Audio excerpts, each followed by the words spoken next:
Thank you and good afternoon. It's my pleasure and really the great benefit of being past president is you get to chair the Ramsey Committee. And so done this the last 2 years, and I'll no longer be past president in about a half an hour or so. But it was a great experience. I'll just tell you a little bit about the award, and then I'll announce the winner and turn it over to them. So the committee was myself as past president, chairing the committee, and then Vicki Beer, Robin Keller, Jack Glober, and Carl Spetzler. And I think Vicki and Robin are at least here. Carl's at the EDPN in London, and I think Jack might be there as well. So the award was created to recognize distinguished contributions in decision analysis. And for this award, decision analysis is defined as a prescriptive approach to provide insights for decision makers based on the axioms that are logically consistent with von Neumann and Morgenstern and Savage. Key constructs are taken to be utility to quantify one's preferences and probability to quantify one's state of knowledge. The specific criteria for the award could be theoretic and methodological contributions and procedural contributions to the field. Applications are also considered. Other contributions that help promote decision analysis could be education, public awareness, and then exceptional contributions to the society. The recipient doesn't have to meet all these criteria, but the committee considers all of them. Okay.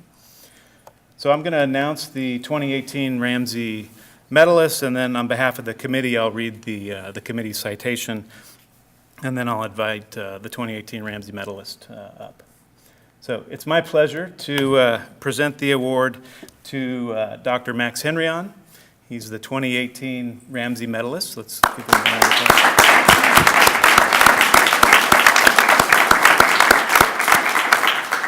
And before Max comes up and we take pictures, I'll read the citation. So Dr. Henrion is Chief Executive Officer of Lumina Decision Systems, an adjunct professor in the Department of Engineering and Public Policy at Carnegie Mellon, where he's formerly an associate professor. He's also been a consulting professor at Stanford University. Dr. Henrion has over 30 years of experience as a researcher, educator, software designer, consultant, and entrepreneur, specializing in the design of effective use of decision technologies. As founder and CEO of Lumina and creator of its flagship product, Analytica, he develops and publishes decision software and provides consulting and training in decision analysis. Dr. Henrion holds an MA in Natural Sciences from Cambridge and a Master of Design from the Royal College of Art in London. I'm excited to learn more about that, Max. And a PhD from Carnegie Mellon. His dissertation, entitled The Value of Knowing How Little You Know, introduced the expected value of including uncertainty as a way to estimate the cost of failing to include uncertainty in decision models. Dr. Henrion has made significant contributions to the theory and practice of decision analysis, the integration of decision analysis and artificial intelligence, and the improvement of energy and environmental policy decision-making.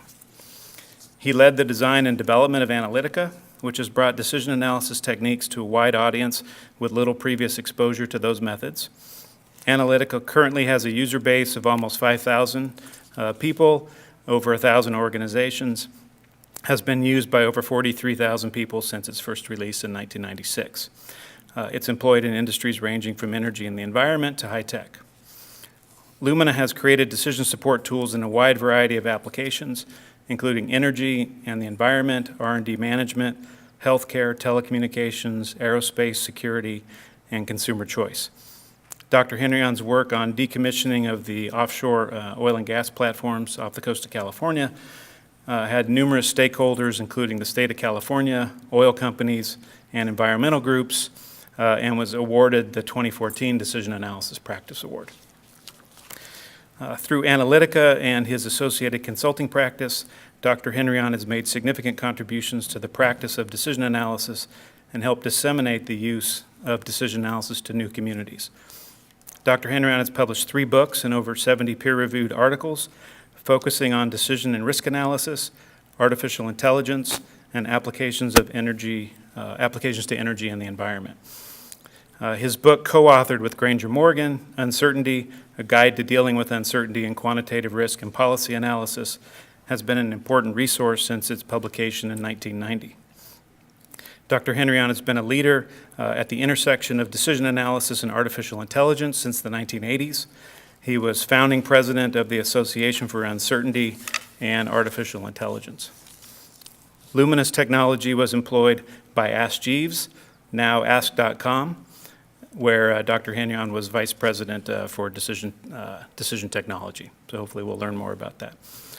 Dr. Henrion's work in energy and in environmental policy has ranged from tools to evaluate the Clean Air Act, a national energy plan for Nigeria with the World Bank, the future of electric vehicles, the valuation of electric storage facilities, and the distributional impacts of a carbon tax. Dr. Henrion is a longtime member of the Decision Analysis Society. So with that,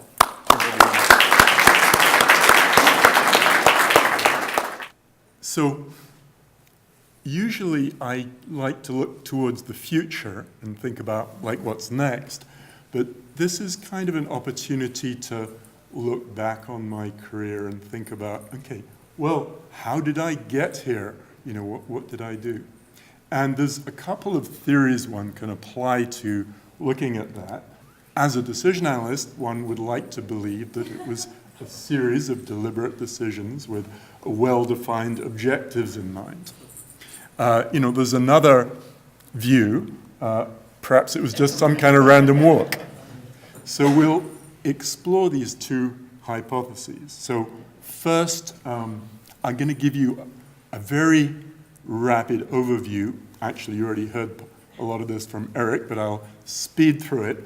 So I started out at Bryanston School in England and decided to become an astronomer.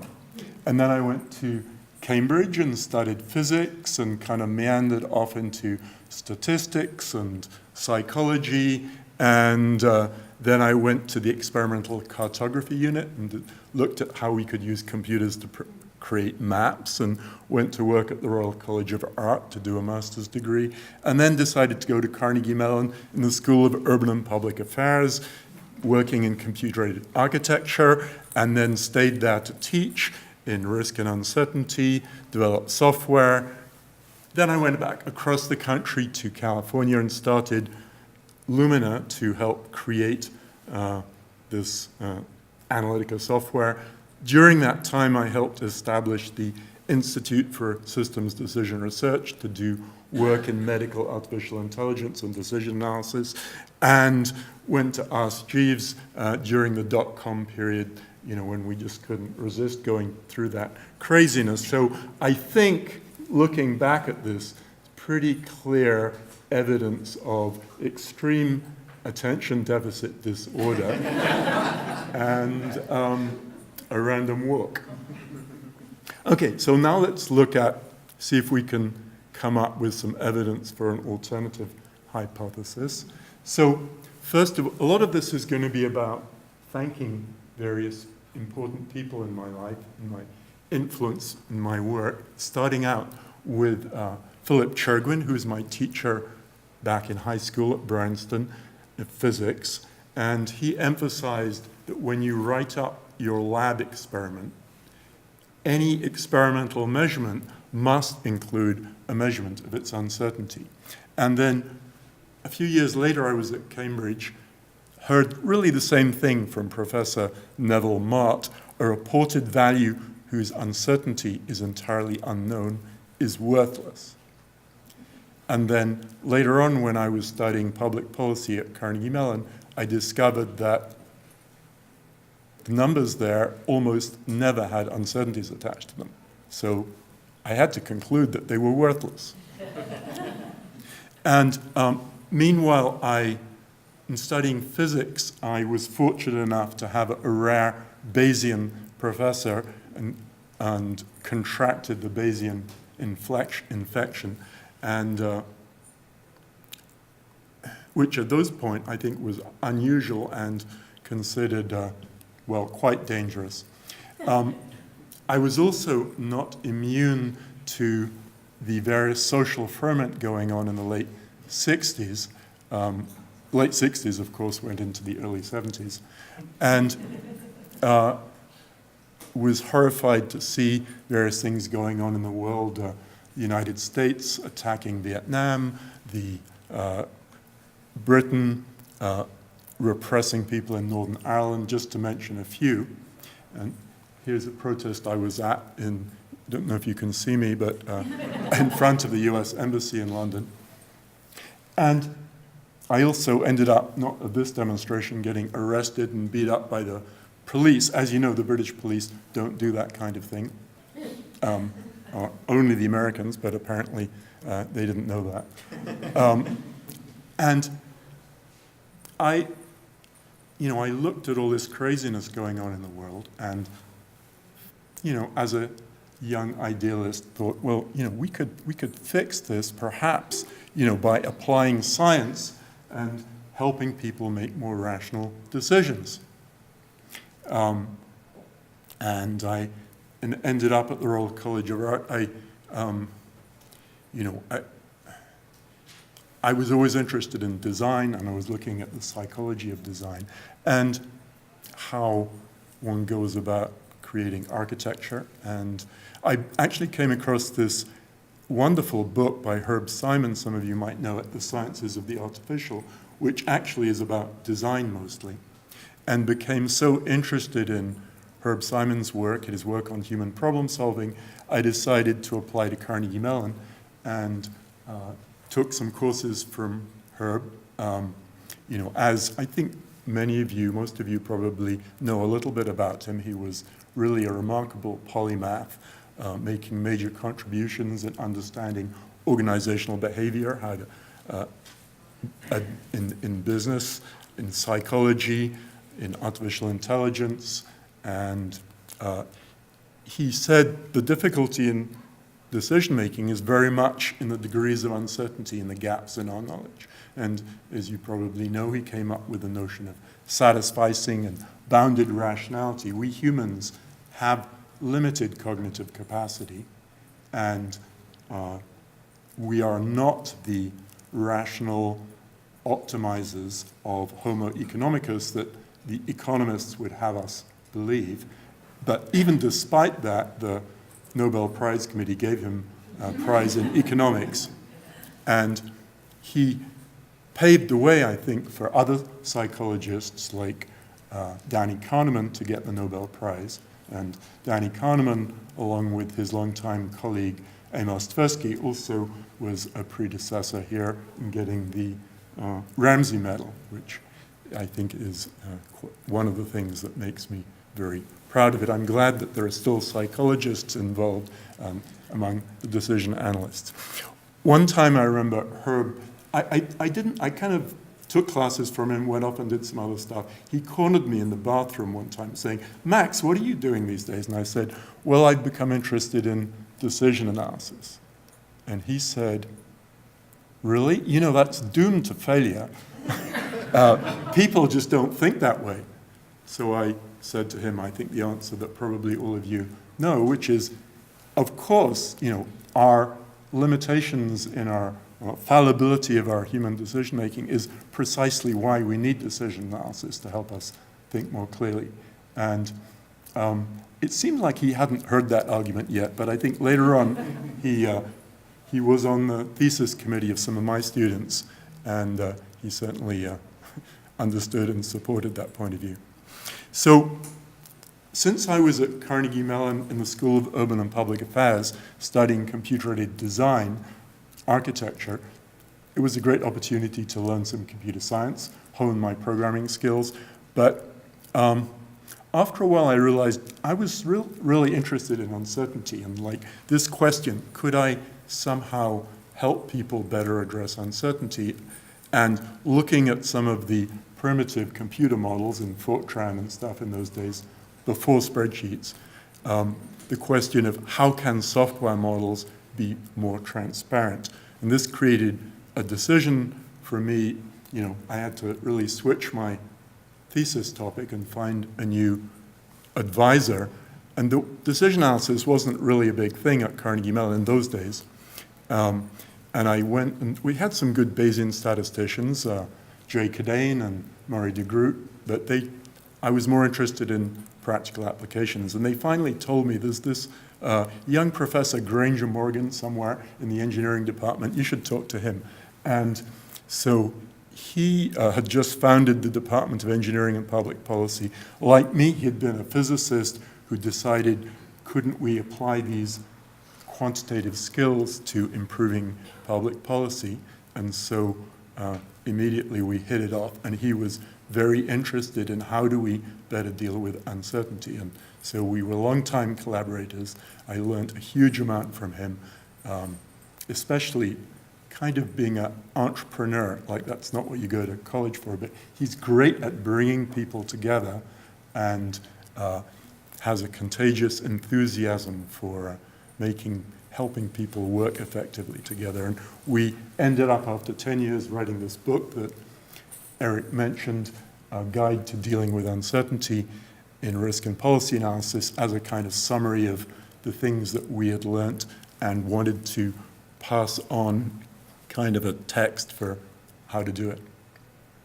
So going back actually a few millennia, Socrates, so the Delphic oracle said in response to a question that no person was wiser than Socrates. And this really annoyed a lot of his colleagues and the other citizens of Athens. And so Socrates said in his defense, well, if I am wiser than others, it's just because I don't claim to know what I don't know, sometimes known as Socratic wisdom. Oddly enough, this didn't really make his detractors any happier. And in fact, as you probably know, they condemned him to death. So this is kind of an important lesson for us that try to convince the world to treat uncertainty more explicitly. You know, a lesson, of course, that I totally ignored. And the core of my thesis was this notion of the expected value of including uncertainty, which is essentially the increase in expected value if we switch from a deterministic decision to maximize value, assuming all the uncertain quantities are fixed at their mean, relative to a Bayes decision where we're maximizing expected value using probability distributions to express our uncertainty. So as I got into this, I gradually realized that there is already a field of decision analysis that had developed some techniques for treating uncertainty. And so that summer, I decided to hitchhike across the country to Stanford from Pittsburgh and talk to Ron Howard and ask him for some advice. You know, I'm doing this PhD at Carnegie Mellon. I want to make sure I'm up on the latest literature. What should I be doing? And those of you that know Ron might predict his response, which was, if you want to do good work in this field, you need to be here with me. And so this created a little bit of a dilemma, perhaps my first major personal decision analysis. You know, I could transfer to Stanford and certainly would learn a whole lot from Ron and his colleagues. But I also knew that he thought that working in public policy and for the government was kind of a waste of time. And that was obviously something I was interested in doing. And at the same time, I was really enjoying working with Granger, and I thought, well, if I did that transfer, it would probably add a few years to my PhD, so I decided to stay at Carnegie Mellon. But nevertheless, I didn't totally ignore Howard, and one of the core things that in my thesis was based on his proximal decision analysis, classic paper in which he takes a continuous decision problem and approximates it with a second-order Taylor series. and comes up with this elegant formula for the expected value of perfect information, clairvoyance. I thought, okay, this is cool. I could apply this to the EVIU, right? So I took the approach and I found that to the second order, the EVIU is 0. So that was not very interesting. It means there's no point in treating uncertainty if you have a quadratic loss function, like a least squares estimation problem. So it turns out, my formula is not quite as elegant. It had to be a bit longer going to the third order. This is the only slide that has equations, by the way, I'm sorry to inform you. But it did focus that it's the asymmetry in the loss function that is what matters if you're trying to convince somebody to treat with uncertainty, and I'll give you an example. So here's a photograph of myself with Granger and Deborah Amaral, another PhD student of his, 40 years ago. And here's us 40 years on, where color had been invented. And this was at the 40th anniversary of engineering and public policy. And you'll notice a few differences. So the more technical-minded of you will see that 40 years ago, that was before personal computers, we had a teletype that was attached to a telephone modem that was going through the phone network to a central computer. And those of you that are a bit younger, that's a telephone, and this is the telephone, the iPhone that we were looking at last year. There's one other kind of odd thing we noticed here. Actually, Deborah pointed this out, which was, obviously Deborah and I look like, there's been a few decades since the earlier photo. But if you look at Granger, it's same boyish smile, not a day older. There's something odd here that we still haven't explained.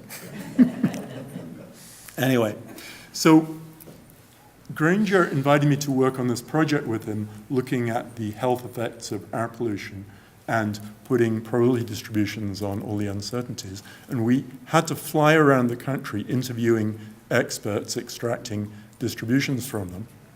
And we realized that we had a different approach to catching an airplane. So Granger really hated worrying about missing a plane. He liked to leave that with plenty of time. And I had a different approach, which was, I thought the optimal decision was to be running through the airport. Of course, this was before security lines, and arrive at the gate a few moments before they closed it. So, as you can imagine, this created a little bit of tension between us, not the kind of tension you want to have with your advisor. So I decided, okay, we could apply decision analysis to this, right? And so this is an updated version. This is actually from Saturday, my home in the Santa Cruz Mountains, and I had to get the 8:30 Southwest flight to Phoenix. And so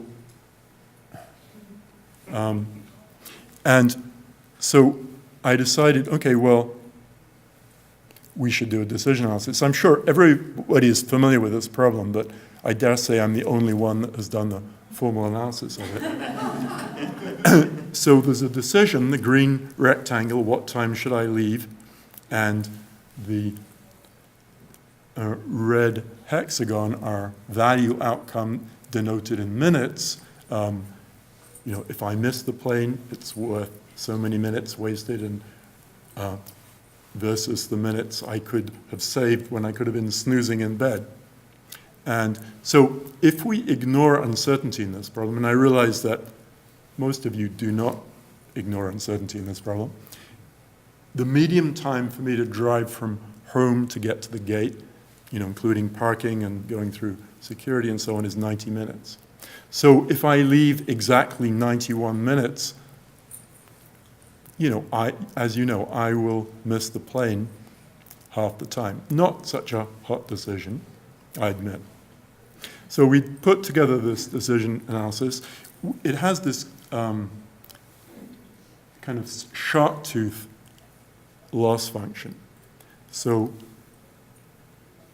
the longer I leave home, there's up here, this is the time when I could have been snoozing in bed, but I lost that time. And then the less and less time I leave, then suddenly in 90 minutes, oops, I missed a plane. Disaster. So the optimal decision, including uncertainty, is there. Of course, there's lots of uncertainty, especially since I have to go down Route 17 that some of you in the Bay Area might know is kind of notorious for its traffic. And we can go through the math and figure out what the optimal Bayes decision is, and the expected value of including uncertainty is, almost 200 minutes, and so on. This decision problem is actually kind of an important one, this shark's tooth thing. It applies to things like if I'm designing an airplane and I want to know how strong to make the wing. The stronger I make the wing, the more it costs, the more it weighs. But if I make it weaker, after a while, there's kind of a disaster. So there's a lot of decision problems with this asymmetric structure, and so very high value, including uncertainty. So switching topics now, but not entirely. I started out back when I was doing my PhD. I realized I would need some software to do some of this analysis with doing Monte Carlo, called it DEMOS, the decision modeling system. Also like software for the people, DEMOS, but anyway. And had a few other things. Declarative language, which may seem a little obscure, but that's about defining each variable in terms of other variables. If you like, a spreadsheet is a kind of a declarative language. It's not like programming where you have to tell the computer what sequence to evaluate things in. Declarative language makes things hugely simpler to build, to design, to debug, to understand. And then without intelligent arrays that you don't have in spreadsheets, then it still gets overwhelmingly complicated. Anyway, after a few years I was teaching at EPP, the late 80s, I'd done a series of research projects, both on software and uncertainty and a variety of other things. I thought, this software isn't really going to go anywhere if we don't make it into a commercial product. So I left academia, moved to Silicon Valley and founded Lumina to build Analytica as a software product, and we've added, influence diagrams and optimization and made it available on the cloud and a bunch of other things. And one thing that I'll mention that is up to date the last month or so, we've changed our slogan from beyond the spreadsheet, our tagline, let's say, kind of focusing on the technology, to engage, clarify, decide. And I'm going to say a little bit more about that engagement, but I kind of think one of the big contributions that we in decision analysis have made is thinking about how do you engage with your client. And that's also underlined the design of Analytica. It borrows a bunch of things like influence diagrams to help modelers do the same thing. And we knew that, but I realized that's kind of what we want to emphasize in our software. But as I'll come to in a moment, I kind of think maybe there's something here for all of us as decision analysts. So this is sort of decision analysis and artificial intelligence. There's kind of a whole talk here, but I'm just going to summarize it in a couple of minutes, really. So I was always interested in artificial intelligence and human intelligence and what they say about each other. And in the 80s, there was kind of a first modest spring of artificial intelligence built around expert systems, rule-based systems. And a lot of them used things that were, not completely unlike probabilities, but they weren't probabilities, things like certainty factors. And there was a big debate between the Bayesians, a few Bayesians like myself, and the kind of AI people who were like, well, like Herb Simon said, you know, people don't think with probabilities, so artificial intelligence shouldn't deal with that either. So we formed the Society for Uncertainty in Artificial Intelligence, where a bunch of Bayesians got together with people from other walks of life, like fuzzy set theorists and Dempster-Schaefer people and the expert system people, and had a series of strong, heated debates, shall we say. Lonnie Chrisman here, my longtime business partner, I met at one of these because he was from the AI community. And the interesting thing, and you know, for a while it wasn't clear where things were going to, but I'd say today, you know, using probability and Bayesian approach in AI is pretty much accepted. And you know, I wrote this paper with Jack Breeze and Eric Horvitz. Eric, many of you may know, was also, aside from being in decision analysis, was also the president of the American Association of Artificial Intelligence, and now a year ago appointed the head of Microsoft Research. So just one little indicator, well, you know, I think decision analysis and probability is pretty well accepted in that community. But now they've actually figured out how to make AI work, at least machine learning, we should say. There's sort of a interesting question, you know, sometimes phrased as AI or IA, meaning intelligence augmentation. You know, as we move into the future, you know, are we going to get replaced, piece, you know, job by job, or is the IA going to help us do what we do better? And you know, and this is obviously a huge debate, and I think it's one that decision analysts actually have a lot to contribute to. So I would invite, especially any of you, especially those starting out in your career, to kind of look at that and think about that. And there's a huge additional number of people I'd like to thank, of which I'm only going to mention very few.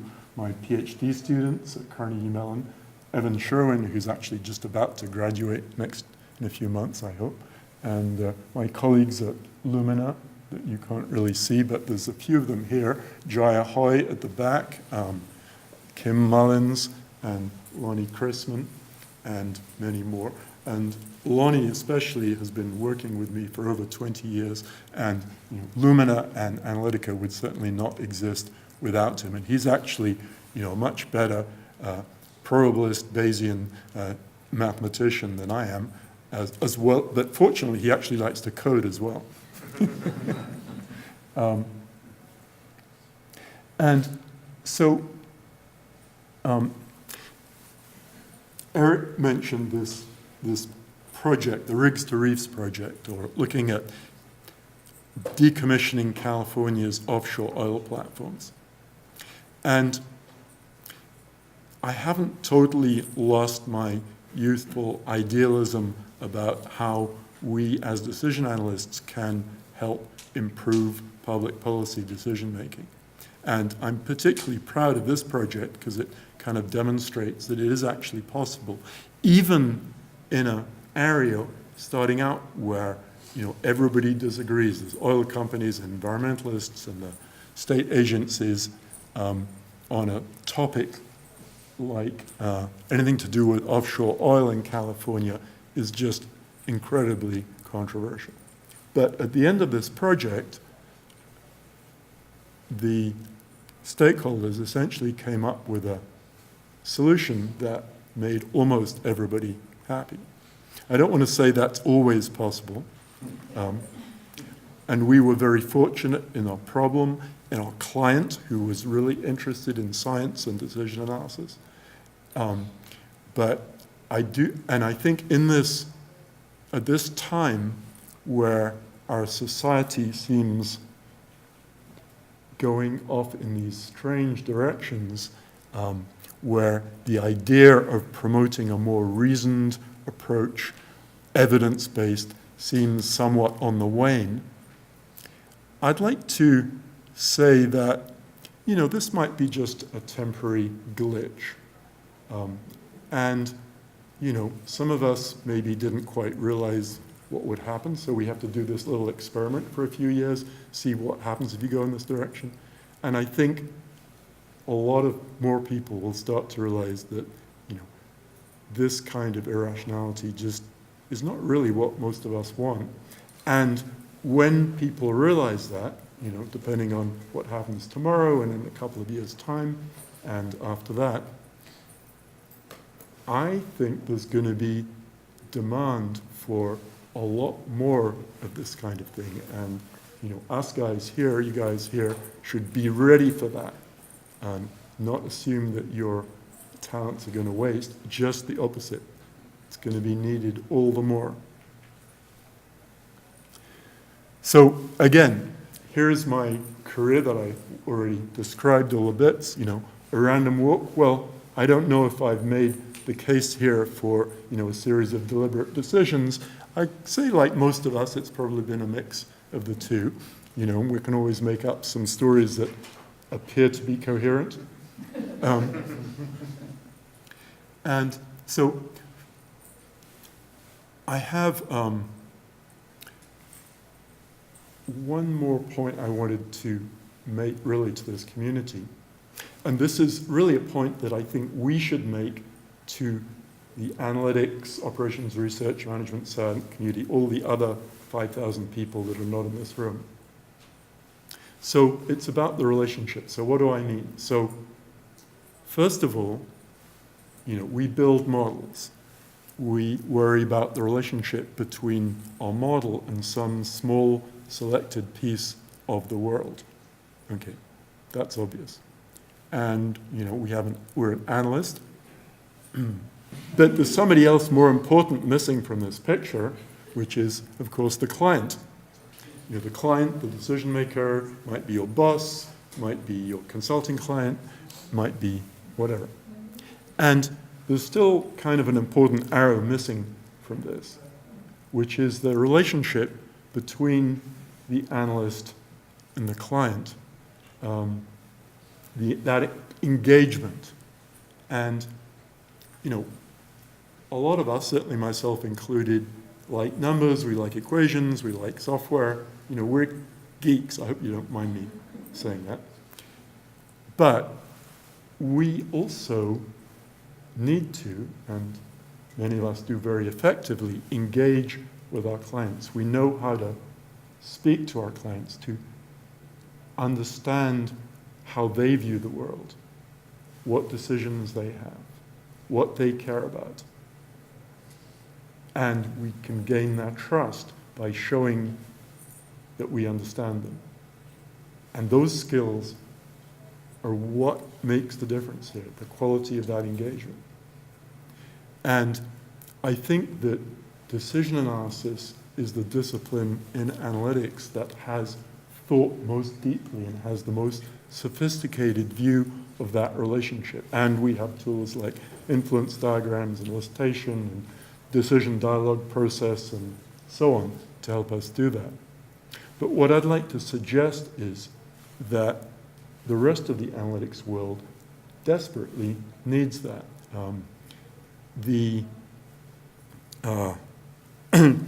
This huge hype about big data and data science analytics.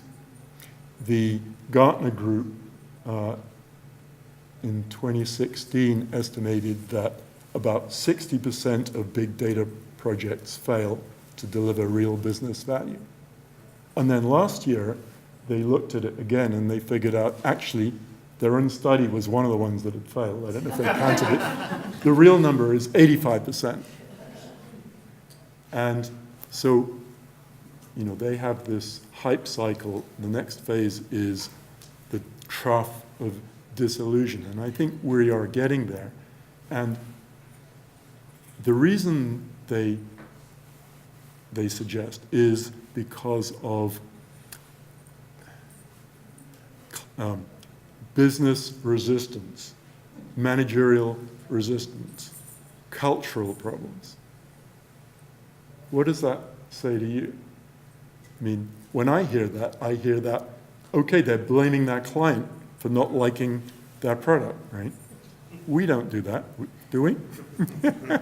I mean, occasionally we might feel that way, but but mostly, like, if our client doesn't appreciate what we've given them, like, that's our fault. Our job is to understand how the client thinks and how they work and what they need, and to deliver that. And it's not just analyzing the data, of course, that's one part of it, but it's about understanding the client's preferences and focusing it on the real decisions. So I guess what I'm saying is we really have a lot to contribute, and I guess I'm kind of putting a question out there, you know, well, geek and empath, you know. We are geeks and empaths, I mean. And, you know, that's why we kind of changed our Analytica tagline to engage. But I kind of think that's, you know, putting the question out there, you know, is this really a way for us not, you know, we did it for Analytica, but I'm wondering for the society as a whole, is focus on that relationship perhaps something that would be useful? Because we all know this stuff, really, but I don't know that we advertise it, explain it to our clients and to other analytics people the way we might. Anyway, so finally, you know, I really want to express my thanks to this whole decision analysis community, to the Decision Analysis Society, to SDP, Decision Education Foundation. I think most of you know about it, but, you know, looking back, thinking about, as part of this, you know, where did I start to learn, get my ideas? Wow, it was in high school, really? You know, actually, if you really want to change people, you have to start early. And the Decision Education Foundation is all about bringing curriculum, teaching high school kids the essence of decision making. And so I think they do an incredible job. And I'm going to donate my prize winning to DEF for that. So, and I am a member of quite a lot of different professional and academic associations, as I'm sure you all are. But I kind of noticed that when I think about decision analysis, something about it and the people, you people, kind of, you know, appeals to me in a different way. And I don't know quite what it is. It might be the, you know, this odd combination of like devotion to, you know, fundamental logical theory of rational decision making on the one hand, and then like practical decision making, you know, being geeks and empaths together. That makes for a very unusual and fascinating kind of person. Anyway, so I feel like this is my home in a way, and so I am especially delighted to accept this prize. Thank you so much.